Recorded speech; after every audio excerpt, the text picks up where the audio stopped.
moving on to the relationship between real-world sex work and gaming. The biggest new kid on the block is obviously the OnlyFans website. It's got as of August 2021, it's got 2 million content creators and 130 million users. It's an internet content subscription site technically, but it is primarily used by sex workers producing pornography. I'm going to run us to the current state of play with porn, as I'm the core demographic of it, as most of it is aimed at men, even though more and more people are able to enjoy it now as it becomes more mainstream. Porn is, I think, because it's seizing the means of production, which means individuals who want to do any kind of digital sex work, they have far more agency now. Because in the past, 20 years ago, we could have done this show. To do this show, we would have had to get a radio show with an established broadcaster. But now, anyone with a camera and a microphone can do it. And the same holds true for porn. And anything that provides greater agency in any field is always going to be better, because it means that it's easier to not be exploited, or it's harder for someone to be exploited while they're doing any kind of work. So where it is now is good compared to where it has been in the past. So I'm going to give us we're going to go on a jolly romp through the last 100 years of pornography. So about 100 years ago, when 150 years ago, the advent of cameras, they were having boudoir shots and very tasteful. And then when video came along, they started doing a bit of that. But then once the 1960s came along, there were two brothers called Jim and Artie Mitchell. And they had the bright idea of there were burlesque clubs everywhere. And burlesque is basically a raunchy dancing wearing lingerie, not nude. And they saw that and thought, I wonder what it would be like if she took her top off. And wouldn't you know, that club had profound success, and then topless dancing spread everywhere. And then it became full nudity, then just escalating and escalating and escalating. And to 21st century, it's just grown and grown and grown. And one of the questions later on is going to be about what this says about men and clients who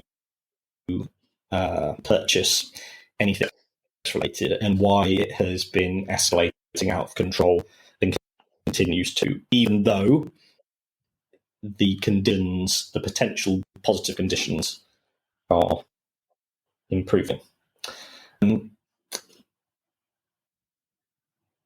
So that's my take on the current state of digital sex work.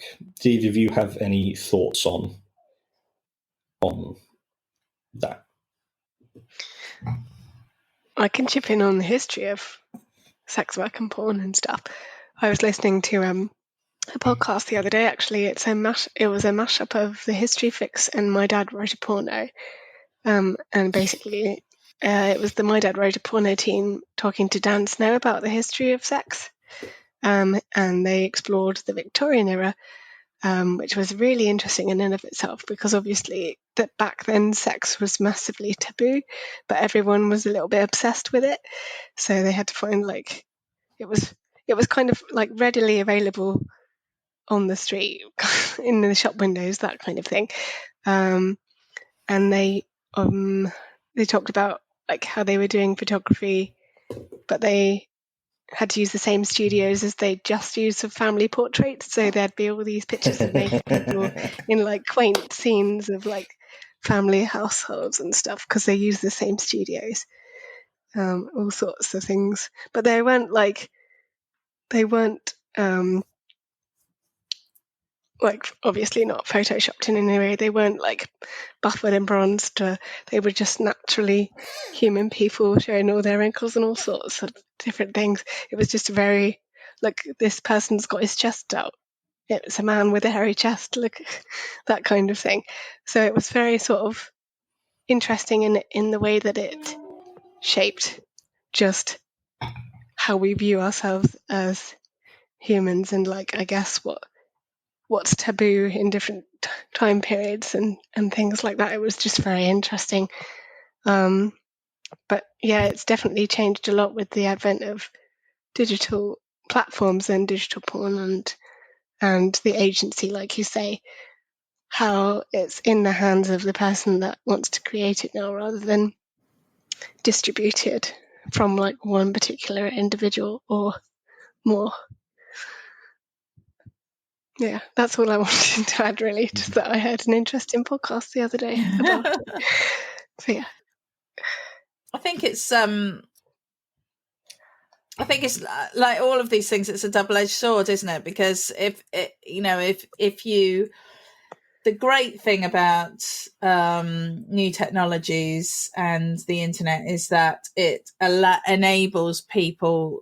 It sets the barrier bars very low to be able to get out there and do this stuff and to monetize and to reach an audience. And it sort of cuts out the middleman generally. And so that puts the power in the hands of the creators. However, I think that also when you have a situation like this where it's so scattered, that it makes it very hard to legislate. It makes it very hard to protect people from abuse and from abusive systems. So I feel like it is a double-edged sword, because I think that sometimes it's like all of these things, isn't it? How do you know where the line is drawn between somebody making a choice, a conscious choice to do something that is not harming them, versus somebody being in a position where they feel that that choice doesn't really exist for them? If you can make more money. Oh my gosh, you see me? Oh, yeah, you're just slightly frozen. Oh gosh, it's all good.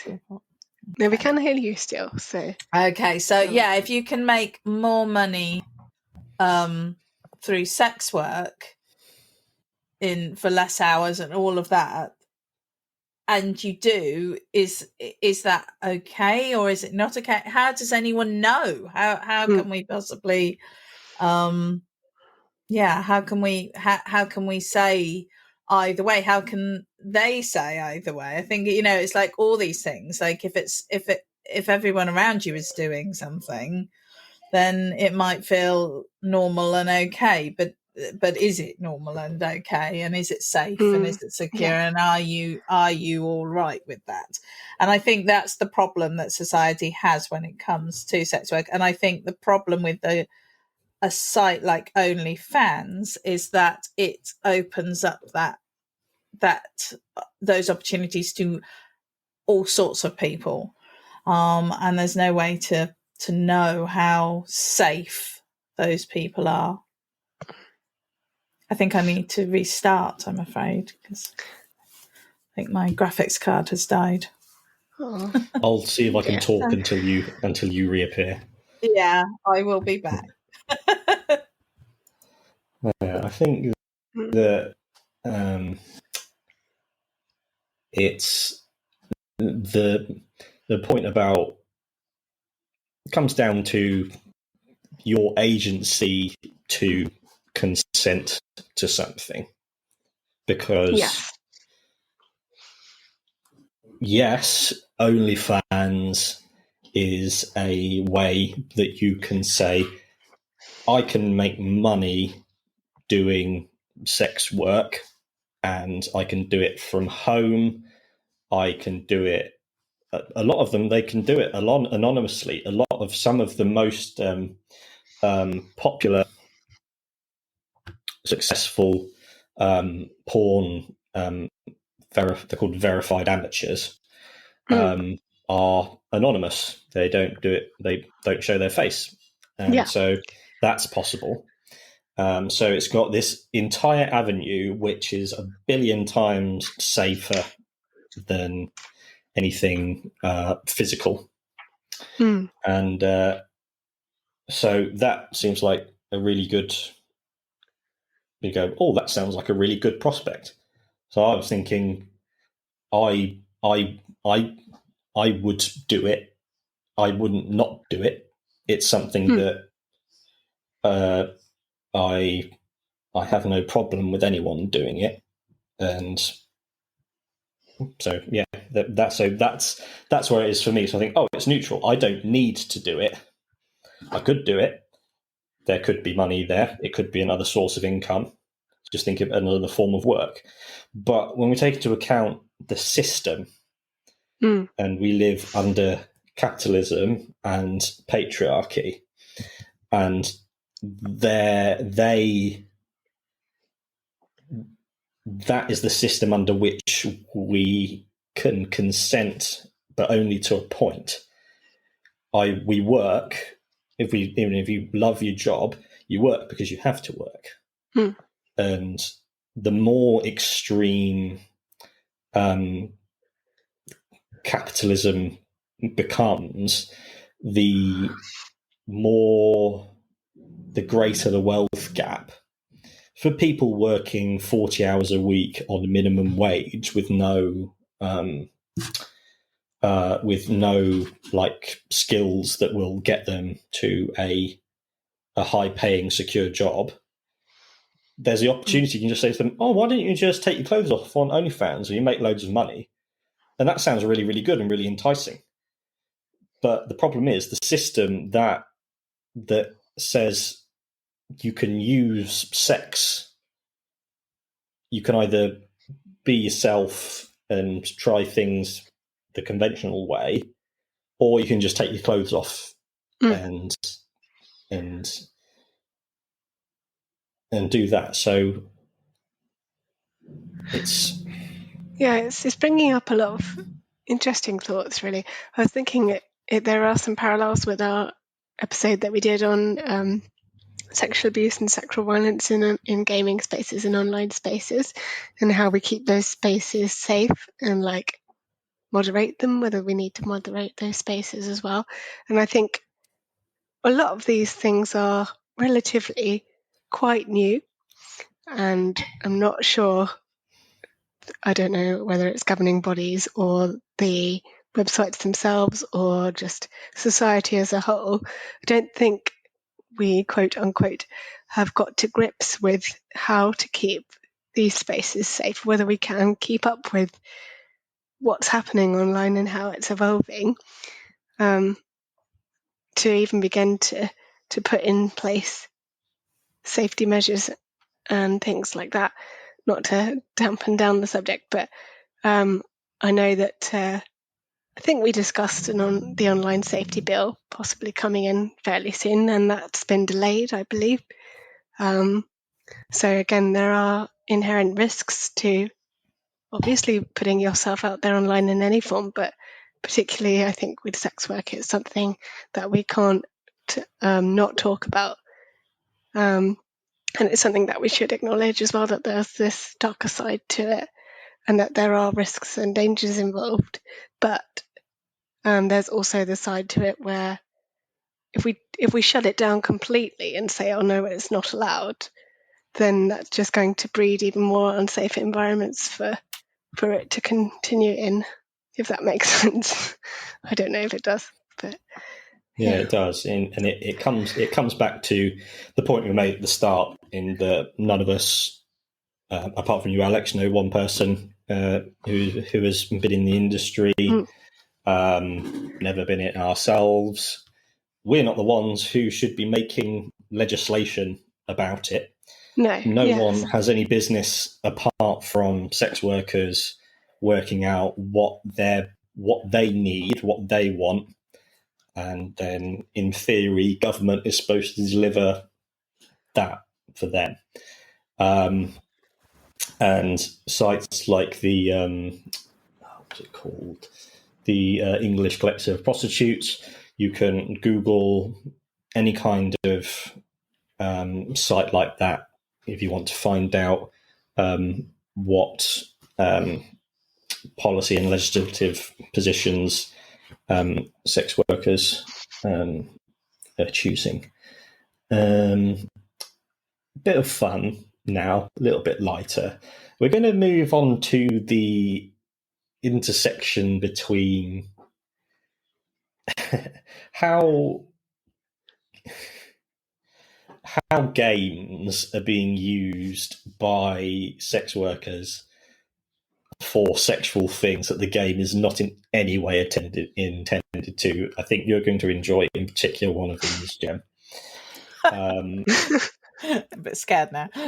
So we're going to start off by going through some examples of how non-sexual games are being used for sexual purposes, and I want you to be thinking all the while through, what about men? What does this say about men? Because I am very...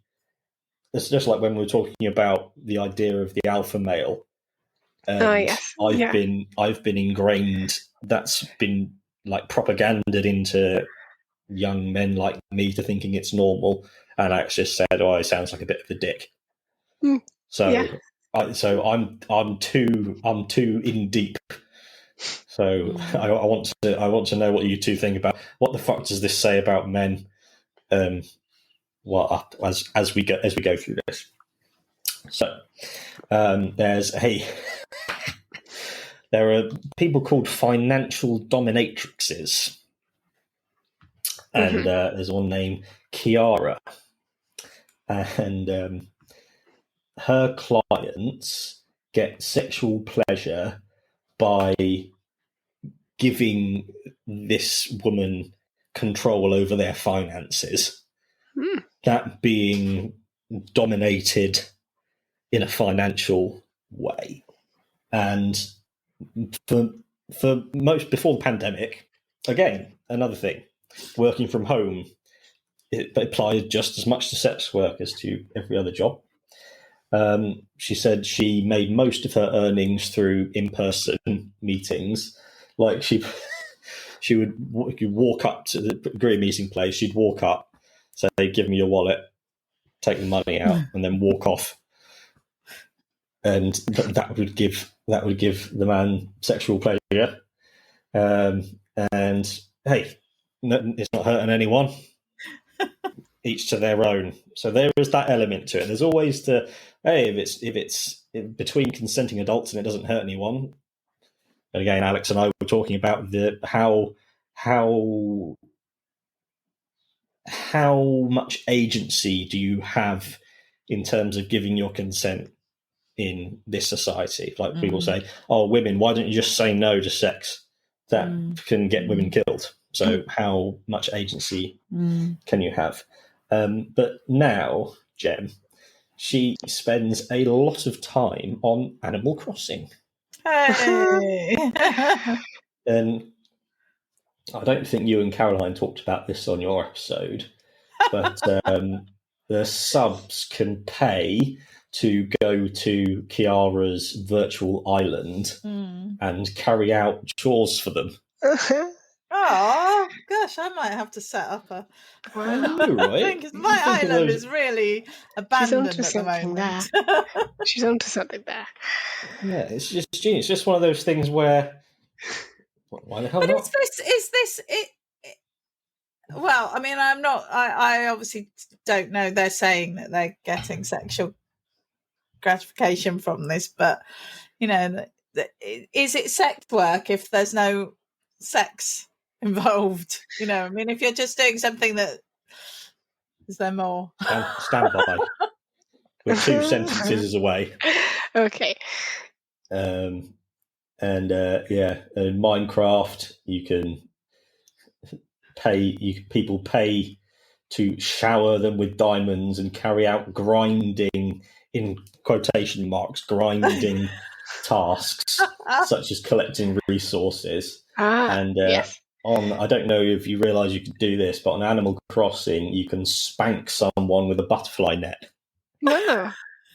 Yeah, you can. And it says there's an in-game wheel. Yeah. You know about that, and they use that to determine whether the client should pay a fee or orgasm. Oh. Oh. Wow. Oh, So okay. that's the intersection, so to speak.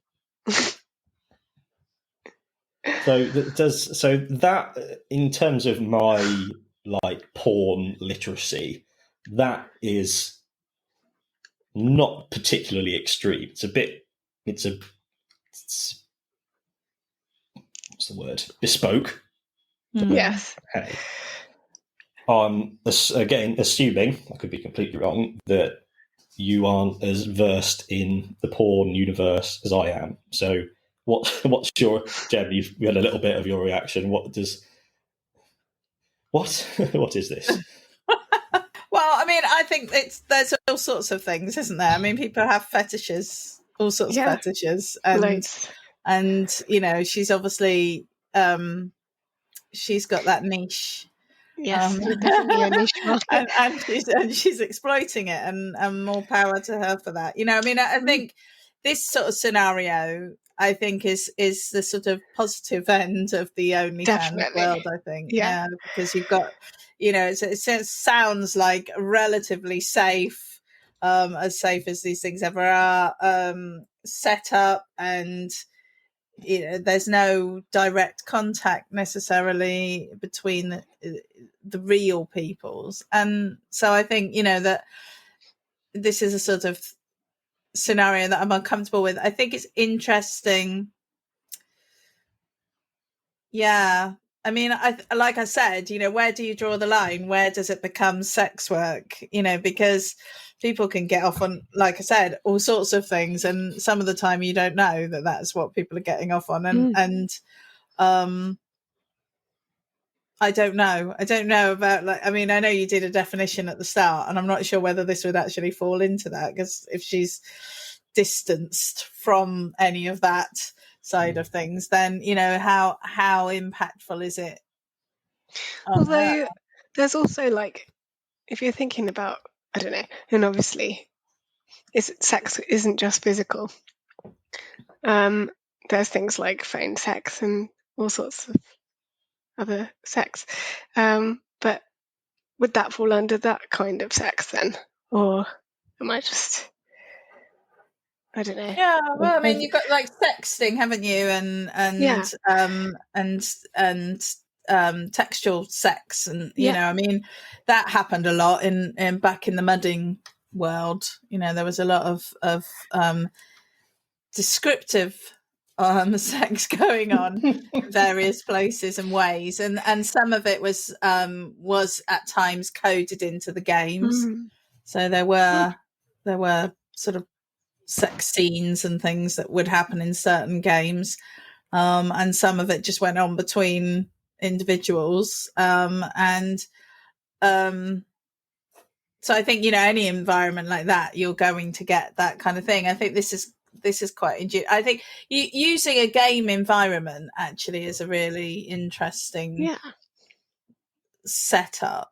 And I think, once we get into, don't know if either of you have started are watching Divergent. Is it Divergent? Yeah. You mean the film series? The TV series. Oh, I haven't seen the TV series. I've seen the film, but it might be a different thing. Yeah. Yeah, based on William Gibson book. But it's set in the future where you've got this sort of Ready Player One style world where people are like living in games and getting paid for stuff they carry out in games. There's a lot more to it than that, but yeah, I mean, once we move into that kind of thing, and you're wearing sort of haptic feedback suits and all of that, which I know they've already started doing things like that. Like you can get a little like a little thing that you can press to say that you're up for it tonight, and your partner can press, and that's like even in the same house, so you don't have to have a conversation about it where one of you might be rejected. You just press the button and say, I'm available if you are. And so I think using technology is expanding the opportunities a lot. And I'm not surprised that games are being utilized in that way at all. It's so interesting to think about. Yeah. We're talking about the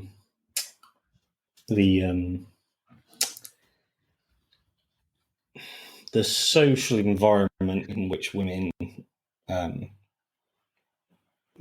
majority of women engaging in sex work are doing it to pay the bills. So the question becomes, rather than something, it's just something that dirty women do and it's a shameful thing, rather than it's just work supporting people. It comes down to what a person is willing to do to pay their bills. And so you can't judge anyone for that, and you shouldn't. So those are the social forces that compel the majority of people into sex work. But there was a survey of, no one ever talks about the clients of sex workers. It's like their only conversations ever had is about the sex workers themselves, never about why men do it. And there was an Australian study of 600 men were surveyed. What percentage do you think had paid for sex at least once? In Australia? Yeah. Most of them, I would say. Yeah, probably like 75, 80, maybe. Really? Am I going too high? I'm too optimistic. No, pessimistic. You have no faith. I think 99%. Chuck some numbers out. 24%. Okay. But still, you think a quarter. So obviously, the last 100 years of escalation prove that the demand for all kinds of sex work and diversifying forms of it and escalating forms of it is only growing. And no one talks about why that is. And in this survey, they asked why. And it was, number one, satisfy sexual needs. Paying for sex is less trouble than having a relationship. And third was it's entertaining. So I think that alongside the patriarchy, the pressure that the patriarchy puts on women and the patriarchy puts on men are different, but they're still on the male side of things, the client side. It's driving us into the simpler world of sex work and porn and online stuff like that. rather than going, okay, we're going to, like an addict, we're going to wean you off the unreal stuff so that you can grow into relationship stuff. But I think the reason why it escalates and escalates and escalates is because they're just digging deeper and deeper and deeper into that side of things. What do you guys think about what this phenomenon is for men? Well, firstly, I have to say that it wasn't Divergent; it's The Peripheral. Okay, It's the name yeah. of the series. Well, I I've don't seen want to confuse I've seen everyone. trailer for Sorry. it. No, I I'm shall definitely start so watching bad it. at names But of yeah. things.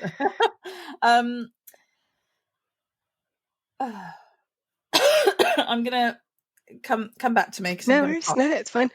I thought the obviously the percentage is less than we thought, which was interesting. Yeah, it's difficult really to kind of quantify because, like you say, it's not really the center of everyone's focus, is it? Everyone's thinking about the sex worker rather than the client. And I think it's important to remember the patriarchy does put pressure on men as well as women. And I think that was a good point to raise, Matt, because obviously that manifests itself in toxic masculinity and, being an alpha male and what that means and being sexually active and that kind of thing as well. And that might translate into someone paying for sex because it might be the only way they feel they can get sex or something. I don't know where I'm going with my point, but yeah, it's interesting to think about how those pressures kind of show themselves in men.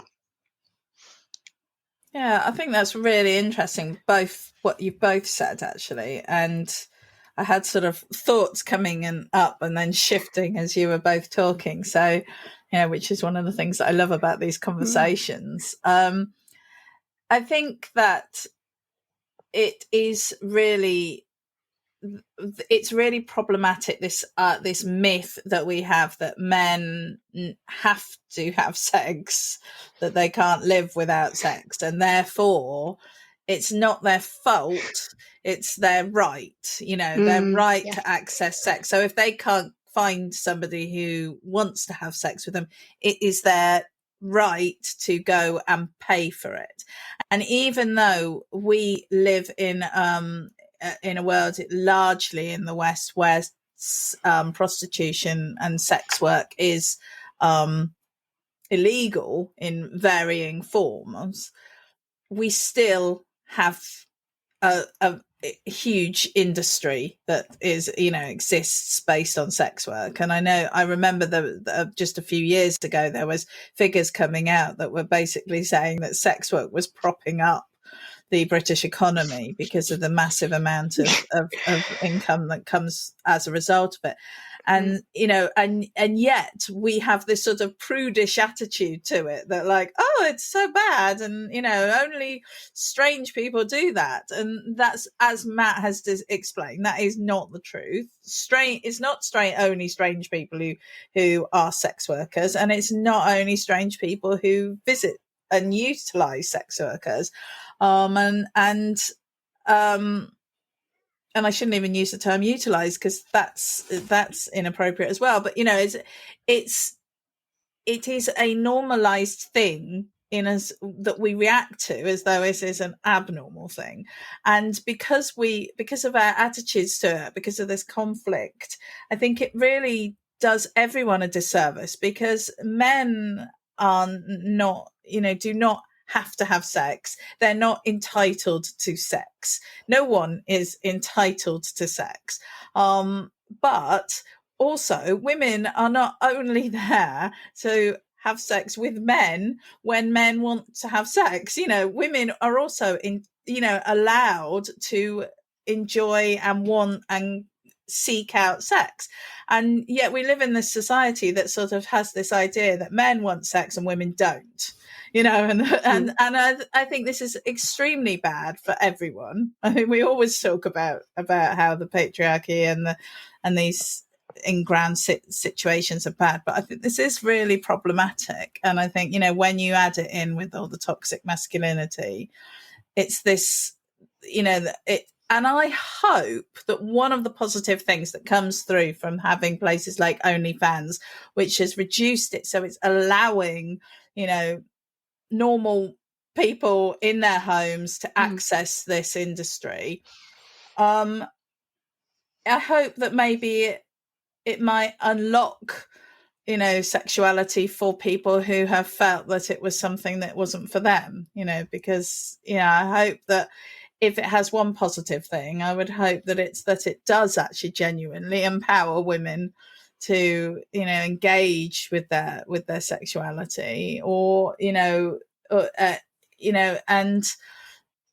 non-binary, people who are not very sure about where they sit on that scale. So I feel that there is opportunity there, and that perhaps our focus shouldn't always be on the men or on